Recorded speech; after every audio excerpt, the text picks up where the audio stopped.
We've actually applied to Guinness for the greatest gap in the history of film between critics and filmgoers at 80 points. Yeah, 80 points between critics and the people that actually saw the movie. What do you make of that? Well, it's interesting, isn't it? You know, I usually shoot for like 49 because that was what Mel got for The Passion of the Christ.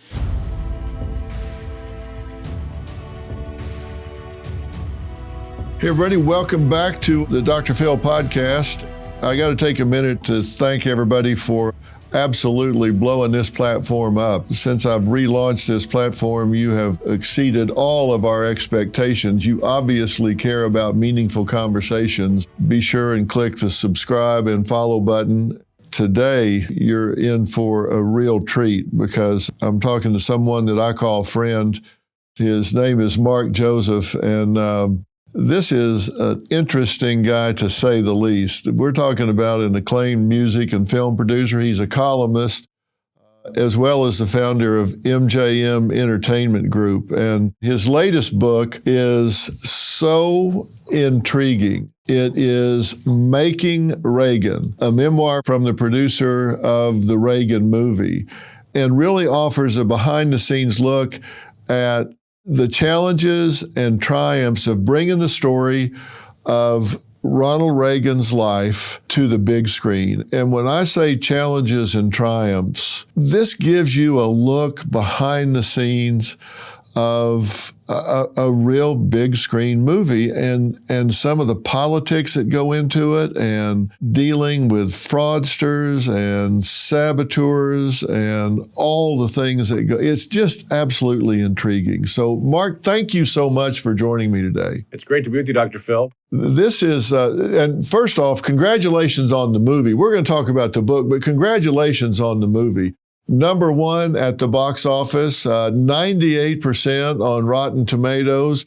And aside from all that, just a great movie. Well, we sure enjoyed our time with you out there when Dennis and I went out there to visit with you last fall, I think it was. It was. Yeah, and then after that came the movie. You forgot to mention the 18% critics at Rotten Tomatoes. Yeah. By the way, we've actually applied to Guinness for the greatest gap in the history of film between critics and filmgoers at 80 points. Yeah, 80 points between critics and the people that actually saw the movie. What do you make of that? Well, it's interesting, isn't it? You know, I usually shoot for like 49 because that was what Mel got for The Passion of the Christ, but I was not expecting 18%. But yeah, it's just an interesting commentary. Look, I think people are pretty smart and they can see those numbers and figure out what's going on. So I don't cry in my soup over it. But it's an interesting disengagement between the film goers and the critic community. Well, you're not new at this. And look, just making a movie.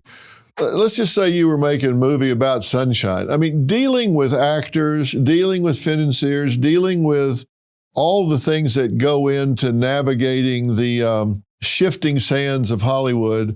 You and I both been in that world for a long time. That's treacherous terrain in the best of circumstances, right? Yeah, absolutely. I joke with my friends that if you have a young person in your life who wants to go into filmmaking, give them this book and you'll talk them out of it. Yeah.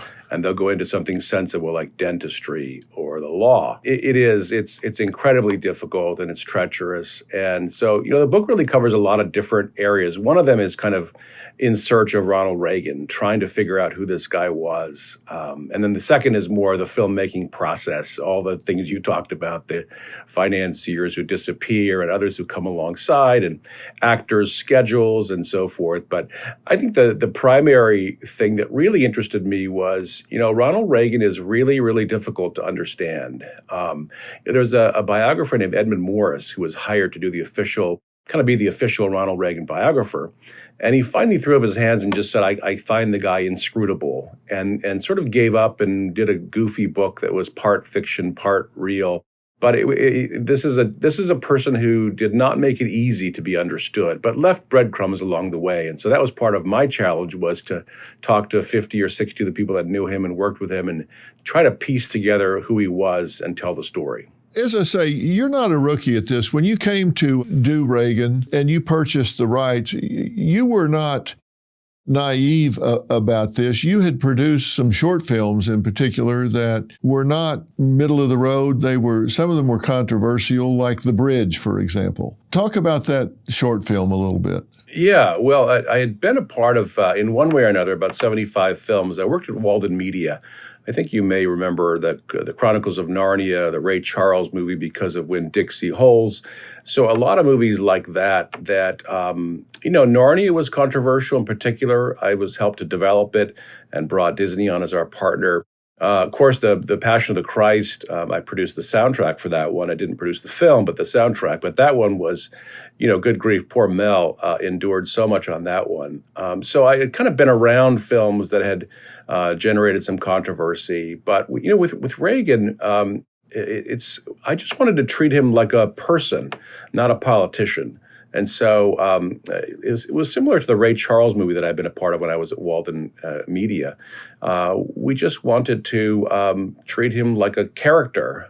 And, America is, we have a country that is so full of interesting characters all throughout history, Babe Ruth and Charles Lindbergh. And so I wanted to treat him like that and not get too deep into policy, but more about the man. And, during the process of finding a director, I remember one of my colleagues, Ralph Winter, who produced the X-Men movies. I was trying to find the director, and he said, well, what's your favorite movie? And I said, well, I've always loved Rocky since I was a kid. He goes, well, go find that guy.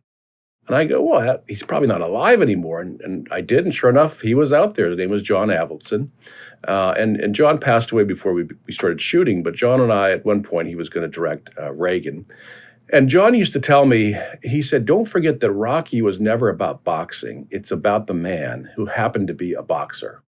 And he said, the Reagan movie has to be the same way. It has to be about the man who happens to be in politics.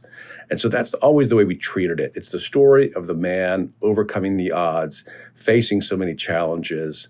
And I love it when I've heard that critics have said that we were a hagiography of Reagan. And I'm thinking, did you guys watch the same movie that I made? Because in my movie, he gets dumped by his teenage sweetheart, who he was engaged to. She goes off to Europe and finds a better-looking guy and dumps poor Reagan. He then gets dumped by his first wife. He's left with 2 kids at 50 years old, washed up. His acting career is pretty much over. And he's sitting on a park bench with his mother saying, what went wrong with my life? You said I was going to be somebody great, and I don't think I'm going to be somebody great.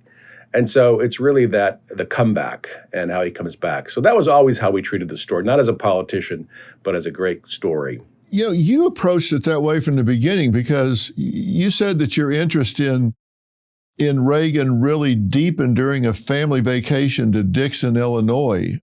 What were you doing in Dixon, Illinois? Oh my goodness, Dr. Phil, you can't make this stuff up. I'm driving with my wife, and I had 4 little girls at that point, like between 0 and 6 years old. And we're driving through the Midwest to my cousin's wedding. And I'm suddenly pulled over for speeding in a minivan with 4 children and my wife. And it was a speed trap. And all of a sudden, what was 65 became 45. And so you get the idea. Well, I'm pulled over. This nice officer writes me the ticket. But he says, you have to appear in court. You're so far over the limit. You have to appear in person in court.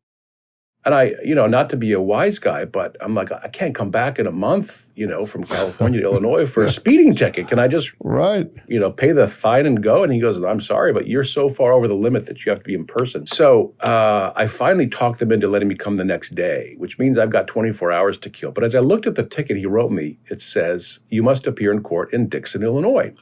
Well, I didn't realize I was driving through Ronald Reagan's hometown.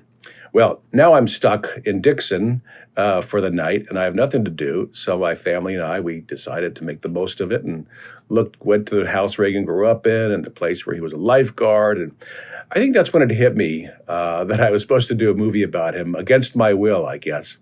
But what really hit me, Dr. Phil, was, our leaders come from ordinary places, and they're often from ordinary families.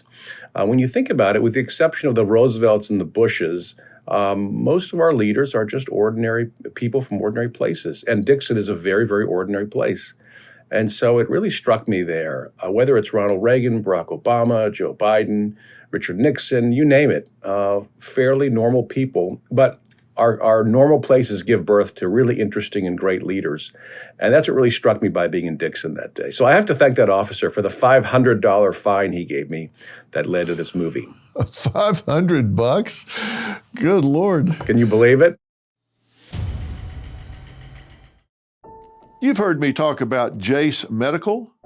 If not, listen up, because they're doing incredible work in medical preparedness. And today, I've got two major updates to share.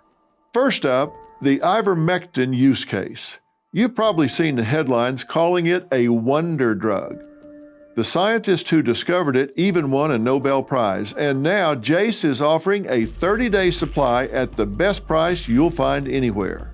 Next, the upgraded Jace case, an emergency supply of antibiotics delivered to your door. They've doubled the number of medications to 10 at just $20 more. And now, the most comprehensive and affordable kit available. Get it before you need it. Don't wait, order today. Visit jace.com and use code PHIL at checkout for a special discount. That's JASE.com, code PHIL. You say that it was his childhood home and the Rock River beachfront where he saved 77 lives as a teenage lifeguard. Right. We have some fun with that in the movie. You know, there was always some questions about that, right? Like some of these young ladies needed to be saved, unquote, quote unquote, saved by Ronald Reagan. So we have two rescues in the movie. One is a legitimate one where a guy's about to drown. And the other is a young damsel in distress who is not really in a whole lot of distress, but enjoys being saved by young Ronald Reagan. So again, as part of our having a realistic portrait of him, we wanted to show that both probably happened on his watch. I love that you got the advice that Rocky was not a movie about boxing. It was a movie about a man that was a boxer. And that was really how I responded to the movie when I saw it the first time. And you really do see into Reagan, who went from such, as you say, ordinary background, ordinary upbringing to have such a profound effect, not just on America, but really on the world, and have like Reaganomics and so many things that have written on the slate that is America across time and have endured. And of course, so many of those things have been brought back to life now in this current time. And Dennis Quaid played Ronald Reagan, and it was interesting in talking to him about it. He didn't want to play Ronald Reagan in terms of imitating him. He kind of went at it in terms of portraying the character the way you went at producing the movie, which was from a place of authenticity. I think that permeated throughout the whole movie. Who else did you consider for the movie before you wound up with Dennis Quaid? Well, you know, Dennis was always my first choice, but he wasn't available. He had a really busy schedule during that period. So I had to talk to other actors too. And in the book, I talk about others that we talked to. But, you know, Dennis was the first choice. But certainly like Nicolas Cage was somebody we had talked about with a lot of hair and makeup. I talked to him for about a year or so about it. But there were others along the way that we had talked to. Jim Caviezel was one. But it was always Dennis just has that, you know, Dennis is just camera ready. Honestly, he's got that grin. He's got that just great persona. So he was always choice number one. But I remember on the set, what was really remarkable about Dennis, and by the way, even the critics that didn't like the movie usually gave Dennis high marks for his portrayal. But I remember on the set, there were days that we would have to film in the same day, just because of the nature of the way we film. We'd be filming 1947 and 1987 in the same day, 47 in the morning, 87 in the afternoon. So I'd have to go up to Dennis and say, hey, don't forget you're 40 years younger now, or you're 40 years older now. So either, you know, speed up your cadence, remember your voice is lower or higher. So I have to constantly remind him about things like that. But he was so on point. He is just an incredible actor. He has a high, you know, emotional intelligence, but also his memorization skills. I was really blown away. And this is in the middle of COVID, you know, as we're all just kind of wandering around with masks on. And he was just remarkable. But I remember one day, and I would, just to really get the authenticity, I would sometimes send clips from the set. I would email them and text them to some of Reagan's aides and say, hey, how are we doing? And I remember one guy would come back and say, hey, do this or do that. But at one point, I remember saying to Dennis, just be Dennis Quaid. Don't try too hard to be Ronald Reagan, because you already have a lot of the characteristics that Reagan had. And some of that, Dr. Phil, are things like, both of their mothers were very, very devout religious women, Nita Quaid and Nellie Reagan. Fathers were alcoholic. At one time they were both married to superstars who got a little more popular than they were. Mm-hmm. Dennis would be the first to tell you he began to walk down the streets of New York City and people would scream out, Meg, Meg, even though he was there. And so a lot of similarities between the two that really kind of helped him kind of ease into the character of playing Reagan. Yeah. And it's interesting, when I talked to him about it, he said it was really intimidating when he first took it on, because he said it was such a big character that it was not something that he wanted to try to be or emulate, but just kind of flow into conveying the messages and kind of let it flow through him. And I thought he did an amazing job about it. Now, like you said, you started this during COVID. Right. And you started in Guthrie, Oklahoma. You shot this whole thing in 37 days during COVID. Yeah. And did anybody ever get sick during the time? Oh, good Lord, Dr. Phil. So we're about, 5 or 6 days in, and all of a sudden our makeup artist comes down with COVID, which is the worst possible person on the set because he's literally interacting with our stars. But he had been masked and double masked and crazy stuff. So it was contained. But because if you remember, the CDC rules at the time were just really over the top. Yeah. And so normally you would contact trace, right? So you'd say, okay, who are the 5 people that the makeup artist had contact with? And you'd isolate those people. But that wasn't the rules. The rules were the entire set shuts down for 10 days every time there's one person gets COVID. Which is just, again, it's just not even logical. So we have to shut down the entire set for 10 days. And remember, I have to pay salaries during that time. And that happened twice. So it was really, really tough. The second time we got the COVID. So when you all see Ron and Nancy kissing in the hospital room after he's shot at, it may look romantic to your viewers, but to me, all I can see is that was the moment of COVID transmission between Dennis and Penelope, Ron and Nancy, because they gave it to each other that final night of their shooting. And the next day, they both came down with COVID when they got back to California. So it was just a brutal, brutal time. But, I remember before we began shooting, my co-producer, John Sullivan, came to me and said, look, I need a decision. We either go forward and shoot this movie or we wait till COVID is over. And I remember thinking, I think it's the same probably for you too. We lost a lot of friends during that time. I had friends dying on me. Yes. And I thought, how pathetic would I be if we delayed this movie and I died before I could start shooting this movie after all these years of development? So I said, let's just go for it. I have no idea what that means, what it's going to cost, but let's just go. So we were the only major film that shot during, in the middle of COVID. With so much going on in your life, it can be easy to neglect your diet. Balance of Nature fruits and veggies supplements have 31 ingredients made from fruits and vegetables. They're a fast and simple way to get a wide and colorful variety that fits right into your busy schedule. Just 3 fruits and 3 veggies supplements daily with some water, that's it. Whether you're off to spend time with your grandchildren or on your favorite hike, you can rely on these convenient supplements to be there every step of the way. Start your journey with Balance of Nature. Call 1-800-246-8751 or go to balanceofnature.com to get a free fiber and spice supplement, plus 35% off your first preferred set as a new preferred customer with free shipping and our money-back guarantee. Go to balanceofnature.com or call 1-800-246-8751 and get this special offer by using discount code Dr. Phil. That's DRPHIL.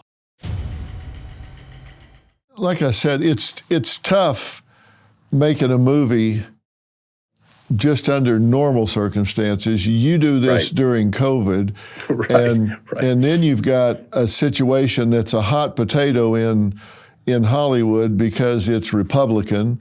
Reagan is, the quintessential Republican, and you've got complications because of Hollywood's disdain for Reagan. So you had actors dropping out for ridiculous reasons and other things, but you really ran into what you talk about in the book of just being a rogues gallery. And I think people are interested in what goes on behind the scenes in terms of swindlers, fraudsters, extortionists, just all of that. Pull the curtain back for people on that a little bit. Well, I think the oddest thing was we would have some people who would pop up and say, I'd like to invest. And there was one group in particular that was going to do the whole thing. And so the reason that our film took so long was we had a number of these situations. And about 20 of us filmmakers were brought out to a special event, and we were unveiled, and they're going to finance all of our movies. And then this group, over the course of about a year, just disappears and goes bankrupt. And so there was a number of us. Mark Sciardi, who produced The Rookie, was another one of the films.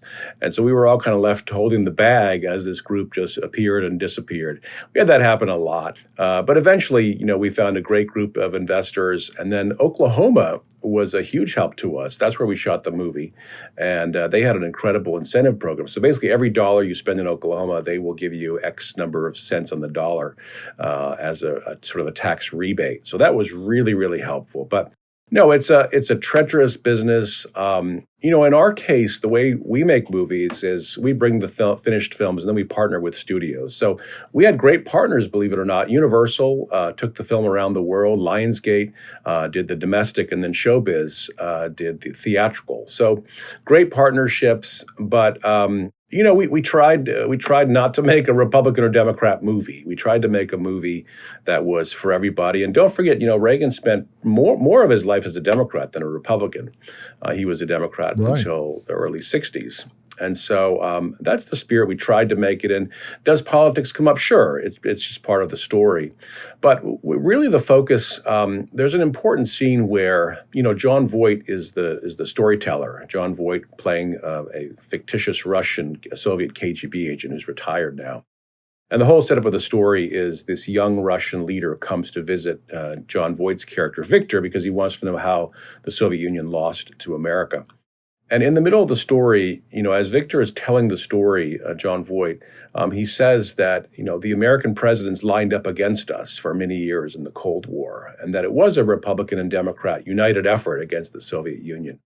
And I think we forget about that. We're so busy fighting each other domestically that we forget that, we do have real enemies in the world.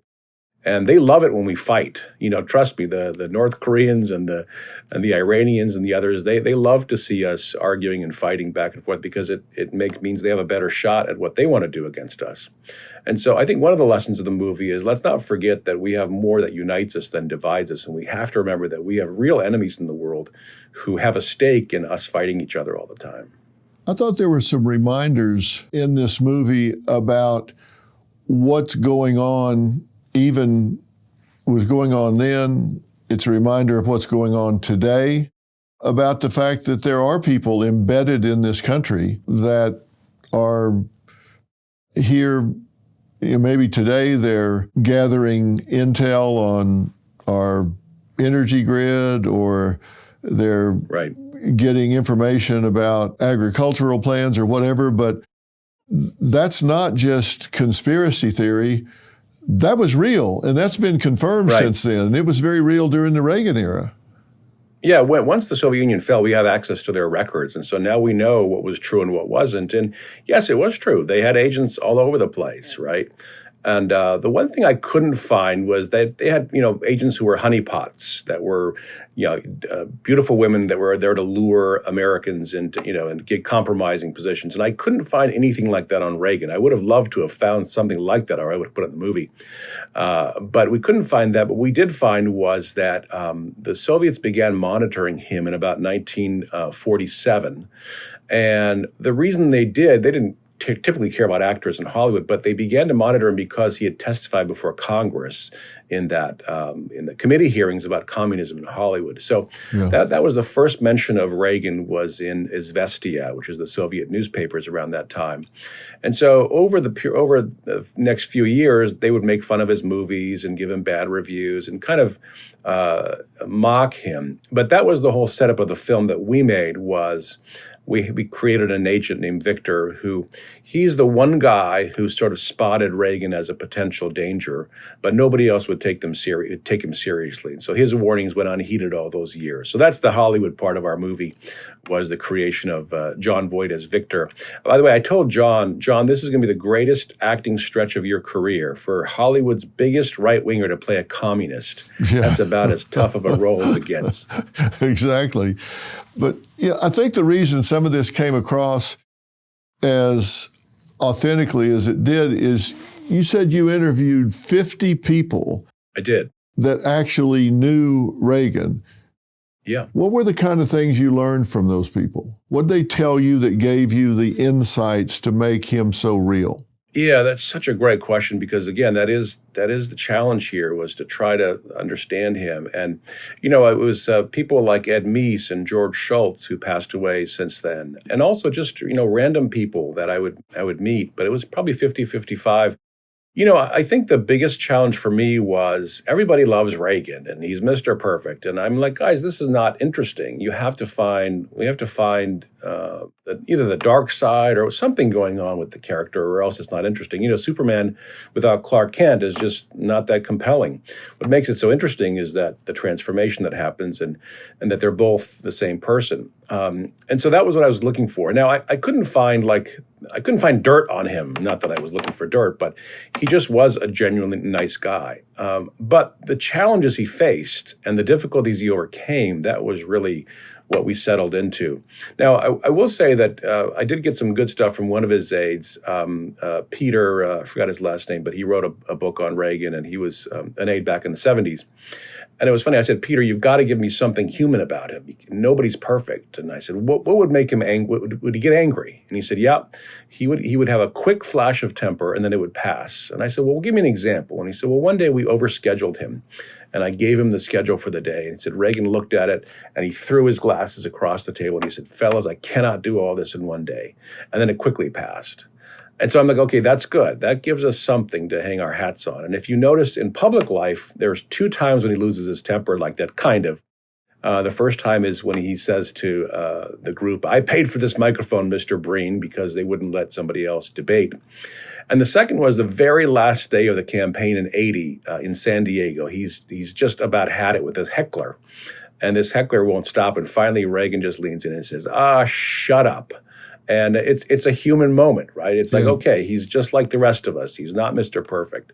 And so that helped a lot. But as far as the film is concerned, it's really about overcoming failure and having a lot of, and not necessarily failure, but like almost successes. You're almost a great actor, but not quite. Almost a great broadcaster, but not quite. And not reaching your destiny until you're 69 years old. Yeah, and at the time, he was the oldest person to ever be elected president, right? Correct, yeah. By a long shot. Yeah, back in those days, people didn't live as long, and so 69 was a big deal.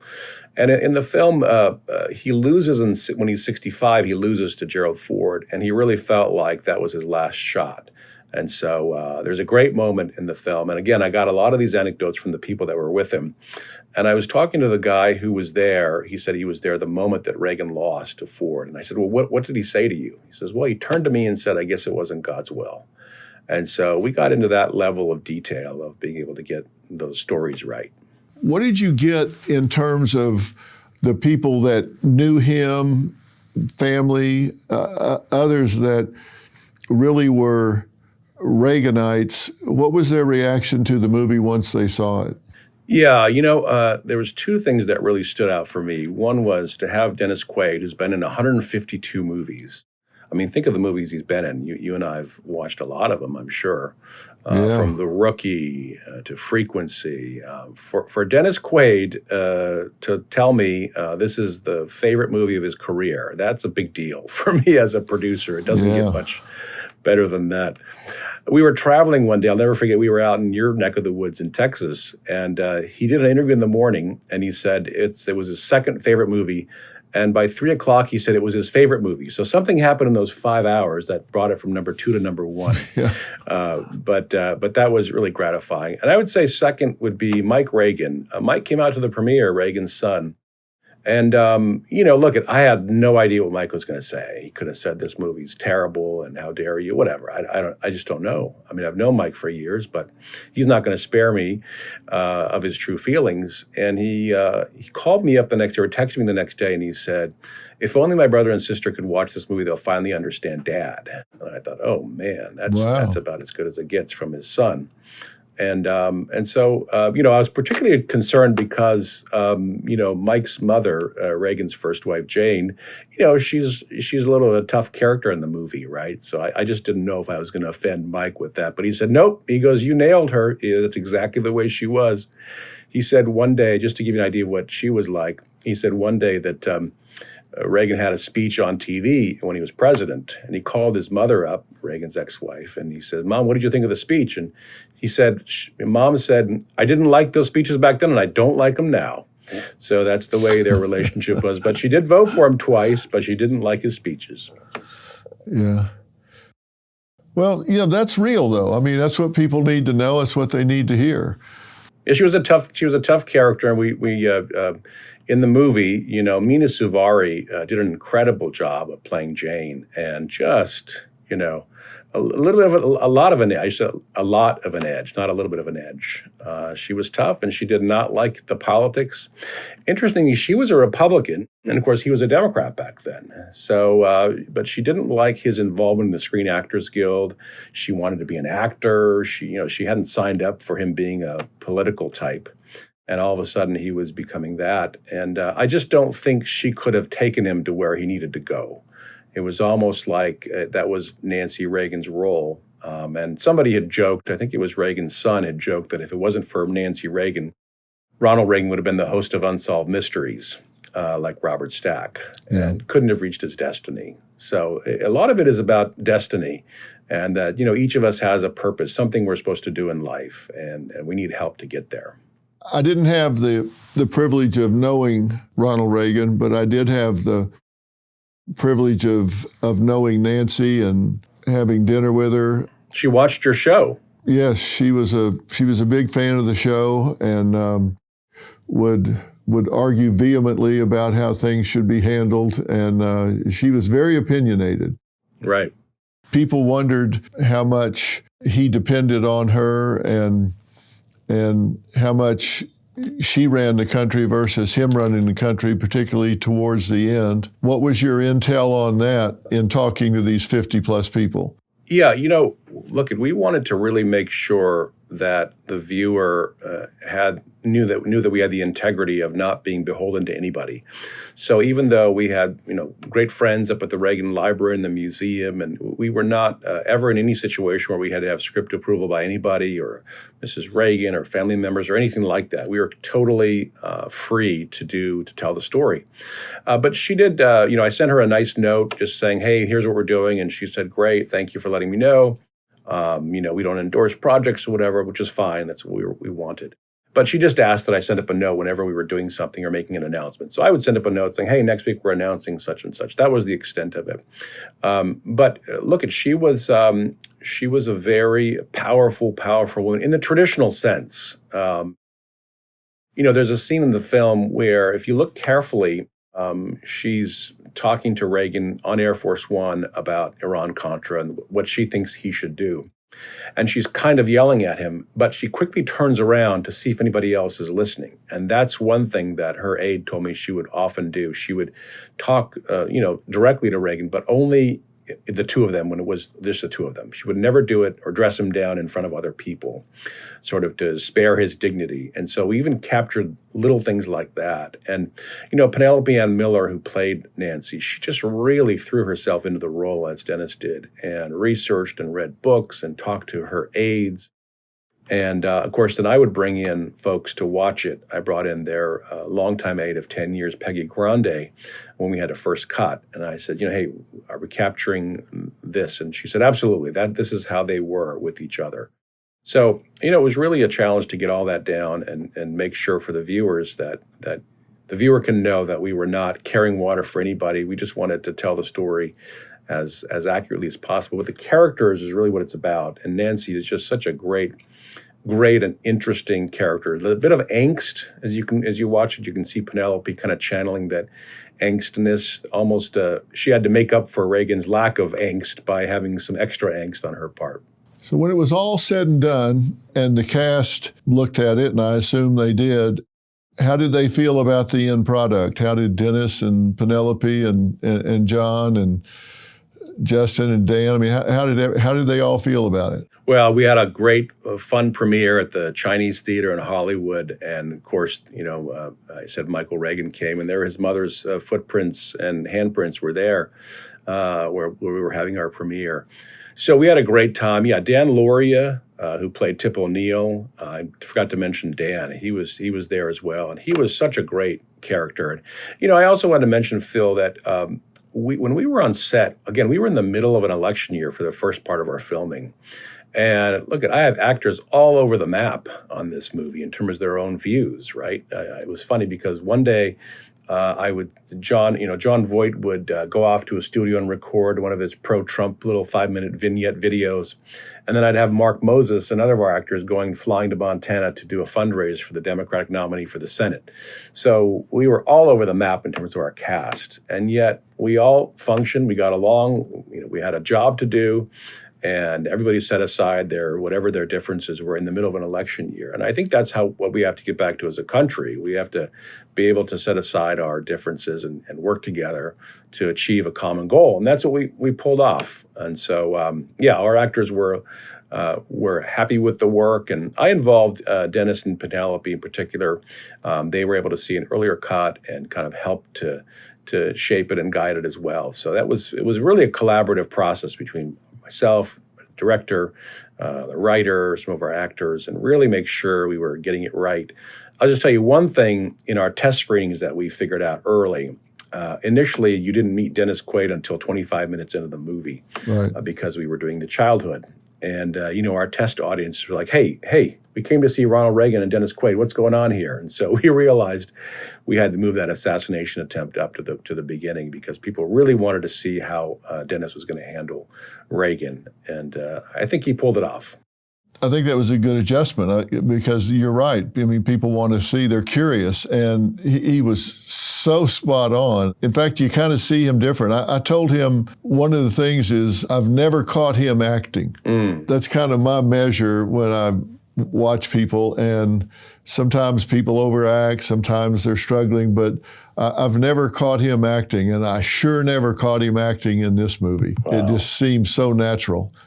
That's a great compliment, for you to say that about him. Yeah, he's just a tremendous, he's a national treasure. He really is, and we've been with him on so many of his pictures, and just to see his life, as you know, in the last few years, he's really, he got married to a wonderful young woman. I talk about her in the book as well, and put out a gospel record, and he's just really just a tremendous person.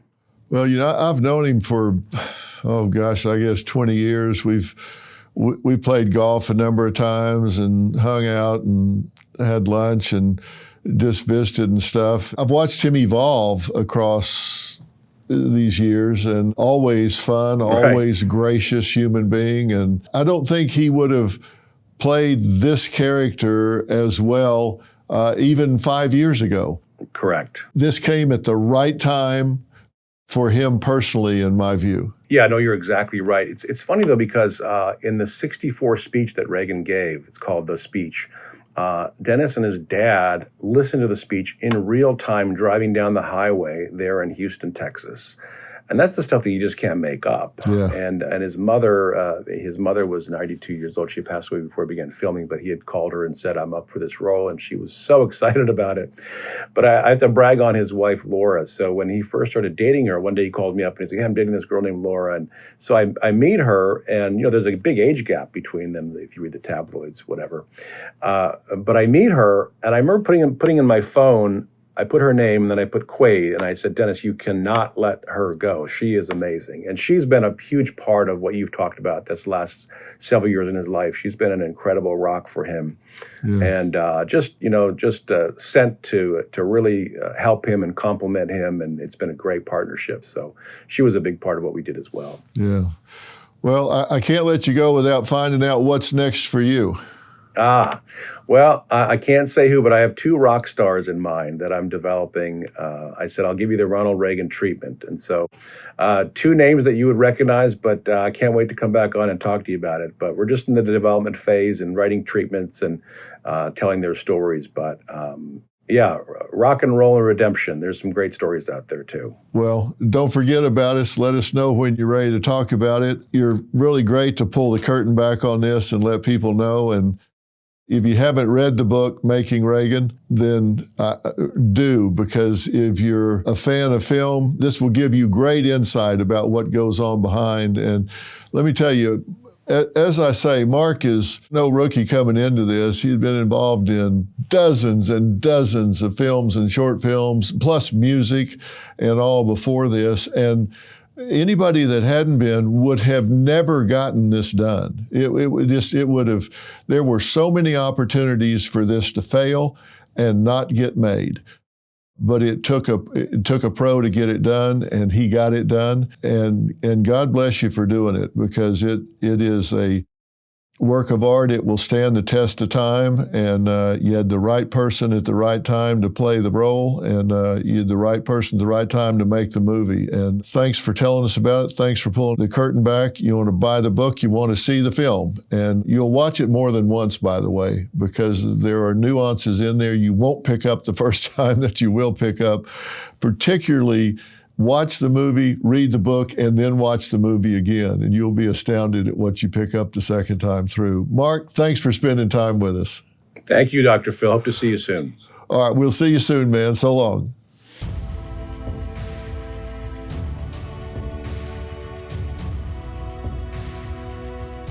Hey, Dr. Phil here. My network, Merit TV, has it all. Now, let me blow your mind. Merit TV's got the news that matters. The selection of a new pope. Entertainment you crave. Busted. Everybody in a good mood today? And live events. Surprise. What am I, chopped liver? With serious punch. Big shot. Go to merittv.com and download the Merit TV app today.